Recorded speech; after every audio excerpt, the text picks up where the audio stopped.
price rise or fall doesn't directly affect the stock market. However, indirectly it certainly does. Let's understand how it affects in 4 points. First, crude oil is the raw material to many industries. So if the input cost increases, which increases the production cost, this leads to fall in the company's margin and ultimately leads to a fall in the stock price. Airlines, refineries, logistic, paints are some of the industries which are hugely impacted.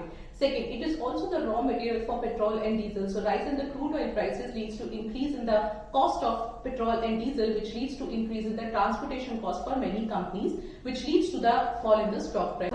A 10% rise in oil prices leads to increase of nearly $15 billion in India's CAD, which leads to INR depreciation. Fourth, due to high price, inflation will also rise. So for every 10% increase in crude oil prices, there will be 1% increase in WPI and 0.5% in CPI. Stock market learning के लिए आप हमें social media पे follow कर सकते हैं और YouTube channel को भी सब्सक्राइब कर सकते हैं।